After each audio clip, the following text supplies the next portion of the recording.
Borcu bir gün önce bittiydi bunun. Cuma gün borcu bitti, cumartesi gün motorumu çaldılar. Ne kadar ödedin abi borcunu? 110 bin lira ödedim abi.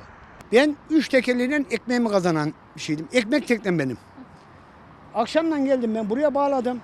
Motoru şarja bağladım. Direksiyon kilidini kilitledim. 2 yerden de motoru kilitledim. O kapımı da kilitledim. Çıktım. Sabah 5-5.30 sırası cami hocası görmüş. Buradan kesiyorlar tili. Buradan giriyorlar 3 kişi. Buradan motorumu çıkarıyorlar. Oradan da onu kesiyorlar.